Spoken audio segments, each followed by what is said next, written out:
What up, everybody? Welcome back to the show. So we are here to recap yesterday's Miami FSU game. Miami, of course, goes up to Doak Campbell and suffers a heartbreaking loss to the Florida State Seminoles. As they always say, there are no moral victories in rivalry games, especially this particular rivalry game. But going up to Doak Campbell Stadium in front of a sold-out crowd, hostile environment, with so many freshmen and so many true sophomores getting starting snaps and going in there and showing out the way they did is about as close to a moral victory as you can get. Obviously, we wanted the win.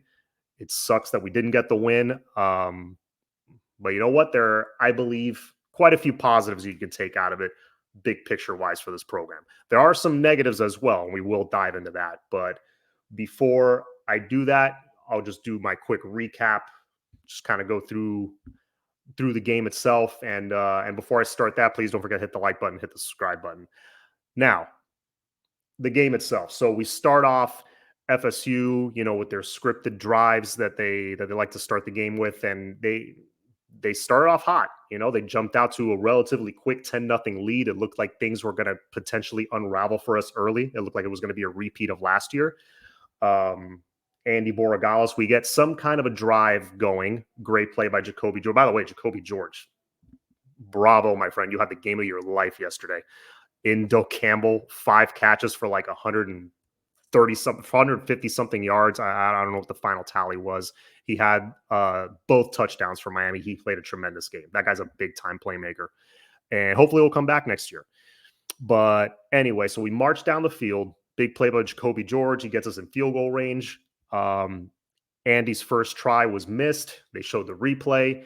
And this is something I've known since I was 7 years old and watched Ace Ventura: Pet Detective for the first time. Laces out. You cannot have the laces in. That messes with the kick. I've known that since I was a kid. So, of course, laces were in. The snap was bobbled a little bit. We shanked the kick. So right there, it felt like the game was going to get away from us. But kudos to the defense. They got to stop. And then second quarters, when things started to flip, right? We outgained FSU by over 100 yards in that quarter alone. I think FSU had 1 yard of offense in the second quarter, and the running game really got rolling. Mark Fletcher, Don Chaney, huge game by Don Chaney. He ripped off some huge runs. There was one play where he got thrown out of bounds, like way after the whistle. I don't know why it wasn't called a late hit, but whatever. We weren't going to get those calls. I knew that going in. We get the touchdown to tie the game. Beautiful route ran by Jacoby George. If you watch it, he did this little fake stutter move where he paused and just completely faked out the corner. Got right around him. Beautifully placed by Emery. 10-10. And then we get actually, no. That made it 10-7.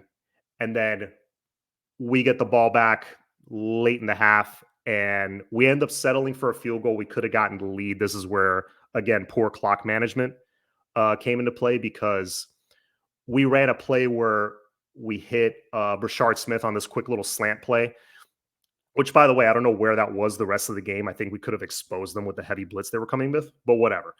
We hit them with that play. They were short of the sticks. They didn't have anything prepared after that in case we were short of the sticks. They were taking way too much time. Bad clock management there. I thought, that's just you got to have something ready. To me, that's very amateurish right there. That was just poor planning. But anyway, end up settling for the field goal. We go to the half 10-10.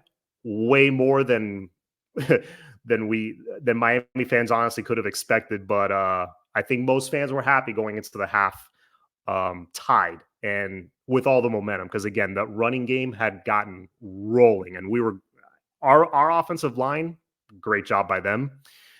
We're being very physical with FSU's defensive line. For all the FSU fans that heard us talking, hey, we got the advantage in the trenches, that's what we meant. You saw an example of it through the entire second quarter. So we start the second half. Mike Norvell rolls the dice, tries for an onside kick. Frank Ladson makes a fantastic play to recover the ball. I thought at that point we were going to break them right there, because if we had marched down the field and scored on them, made it 17-10, I think the game would have been totally different the rest of the way. But FSU's defense stops us. They made the adjustment, like I said, of just stacking the box. They were even telegraphing the blitz. I mean, they totally just, like, you could see where it was coming from. The safeties creeping up, the linebackers creeping up. Any good offensive coordinator would see that and be like, oh, thank you. I know exactly what to do. Not ours, unfortunately, but more on that in a couple minutes. But, we end up settling for a long Andy Borgas field goal. I think it was a 50-plus yarder, drills it right down the middle. He even looks at FSU's sideline like, what? So that was pretty cool. But I knew them holding us to a field goal there kept them in the game. I knew that was kind of like a little mini victory for them holding us there. So I was like, man, I wanted the 7, but, we got the lead. Defense is playing great. Let's see what happens. As the second half unfolded, it became abundantly clear that the offensive game plan was going to be like, okay, you got these 5 plays to choose from. That's it. We're going operation shutdown mode. We're going to try to sit on this 3-point lead and just basically play not to lose. That's how the offensive play calling looked to me. They were just playing not to lose. And that never works. Coach Dawson said it himself earlier in the season. Conservative gets you beat. Ever since then, he's been conservative. So I just don't get what's gone on with the play calling. It has been first 4 games were something totally different from what we've seen the last 6 games. I don't know if it's Dawson himself or, Mario getting involved and kind of like, manipulating the game planning to what he wants to do. Maybe it's that plus, the injuries to TVD that happened mid-season. So they wanted to kind of tailor it and make it more simple to him because of his injuries. I don't know. It could have been a combination of all those things. The fact is, you're not going to win with that ultra conservative play calling that we went with, because not only ultra conservative, it was super vanilla. You can be creative and exotic just running the ball by pulling guards and, the jet sweeps and things like that. That was my gripe with the play calling there. It was, it was like halfback dive, throw a go route occasionally, back to the halfback dive. If nothing's there, I know Emory tried to run a couple times. Outside of that, it was nothing. No jet sweeps, no, little pop pass, no, how about a trick play? Maybe a flea flicker, maybe a reverse, nothing to try to get to the edges where I thought we had an advantage. And no halfback screen out of the backfield, no slipping a tight end over the middle when they were bringing that blitz, nothing creative, nothing to combat their blitz. And it was that the entire second half. And we were still, we still had the ball with a chance to tie the game even with that. I thought we were a good play caller away from not only winning that game yesterday, but winning by a couple of touchdowns. So that's something that absolutely needs to get figured out. When I said earlier, I have my concerns. One of the concerns I have for I have no doubt that this roster is going to be solid for the next few years. But man, that play calling has me concerned. It really has me concerned. I really hope it's because of the injuries to TVD and his issues. And when we bring in if we bring in a portal quarterback, or if it ends up being Emory with another year under his belt, they open it up a bit. I'm hoping that's what happens, because I don't see this team. I don't see Mario firing Dawson in the offseason. I'm going to be honest. So that's something that really needs to get sorted out. You figure that out, all of a sudden I feel a lot better. But anyway, play calling is ultimately what held us back. Again, super proud of the boys for giving the effort they did. They fought hard every single play. The effort, A+. It was there all the way. The defense was fantastic. Lance Guidry, whatever it costs to keep him on this team, pay it. Blank check, whatever you want. Whatever you can do to lock him in here for the next 5 years as our defensive coordinator, please do it, because that man was worth every penny and then some. So a couple guys on defense, Kiko Mauinoa, awesome game. Ruben Bain was disruptive. Leonard Taylor was disruptive. Wesley Basaint, that tackle, which was a safety. I'm not going to beat a dead horse at this point. We all know that was a safety. He made a sensational play there. Like I said, Don Chaney, fantastic game. Jacoby George, huge game. Offensive line. And again, Emory Williams, he You might not be super impressed by the stats if you didn't watch the game, but true freshman going into that stadium, didn't look the least bit rattled. Did he make mistakes? Absolutely. He missed X over the middle a couple of times, but he went into that stadium without, the moment wasn't too big for him. He wasn't rattled. He didn't look too nervous at any point. He had a pretty good command of the, of the other 10 guys on offense. So, and obviously won over his teammates with that show of courage on two different plays. That huge third down that he made that run and ran over that DB. That really, that fired the whole team up right there. And then, of course, the final on the final drive on that fourth down where he lunged forward, got the first down. We now know the severity of the injury. He suffered a compound fracture to his left arm. So, prayers up for him. Hopefully, he makes a speedy recovery. And, silver lining, it wasn't to his throwing arm. So, it's not something that for his sake will jeopardize, hopefully not will jeopardize his career. But, at the moment, not worried about Emery, the player, worried about Emery, the person. But, hopefully, when he has the surgery to fix it, everything will be fine and he'll recover. And then he can worry about, making his way back onto the field. But he won all the fans over, and I think he won the team over on that single play. So great job by him.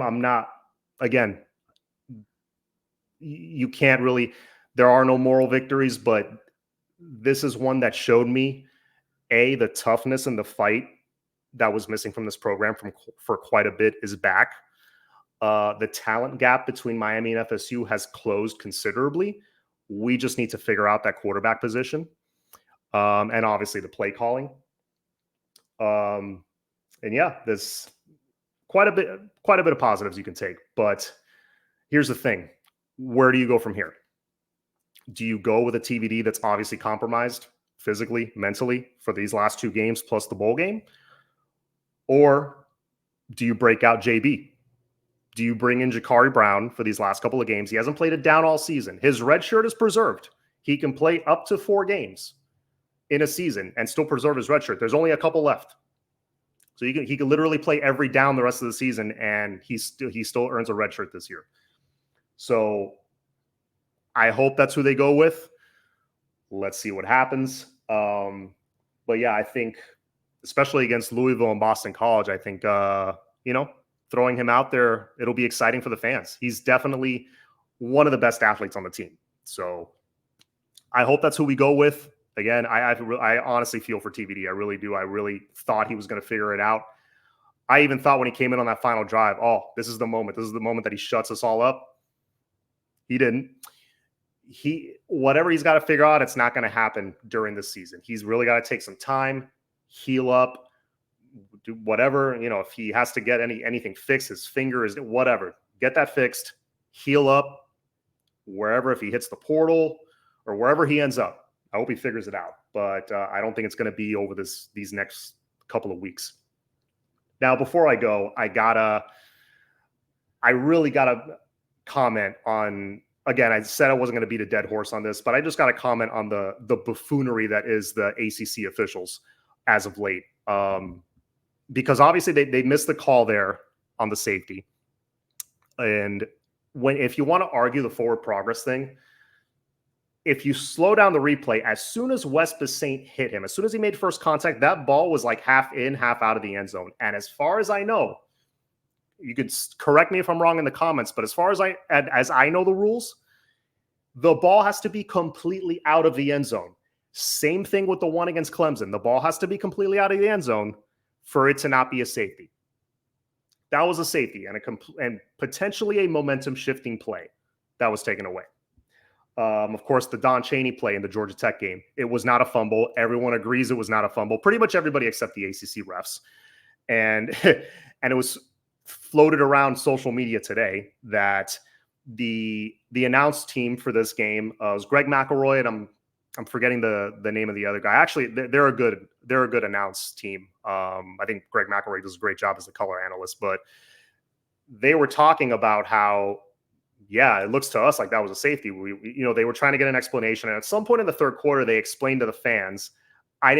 When I'm watching the game live, especially a big game like that, I'm not paying too much attention to the commentary. But when I see it on replay, they were saying that they asked for one of the officials to come upstairs and explain to them what happened. They said someone was going to come up. No one came up. And then later they made a call to the replay officials to get some kind of explanation. No call back. Or something to that extent. So they tried twice to get an explanation. They didn't get it. So I don't know, man. Look, I know there were calls missed on both sides. I get that, for the FSU fans that want to scream at me right now. Look, there was bad officiating across the board, but that, to me, was very fishy. I'm just going to say that. But anyway, that's it for me. This is my thoughts on the game. Look, at the end of the day, I'm happy with the way we played. Hopefully, they can carry that over into these next couple of games. These last 2 regular season games, you got one at home against basically a top 10 team. I think they're Louisville's number 10 or number 11 right now. And you got to pick up the pieces and figure it out, because if we can bounce back and get that win at home, final home game on senior day, that'll be nice. That'll be a nice little bounce back. And then you go up to Boston College trying to get that 8th win. And then you go into bowl season with a little bit of momentum and finish the season with a little bit of momentum. So that'll be big for recruiting and just perception of the program and all that. So hopefully they can do that. But anyway, that's it for me. Leave your thoughts in the comments of what you guys thought of the game. Again, please hit that like button. And hopefully after this game, they can right the ship. Anyways, it's all about the U. Go Canes.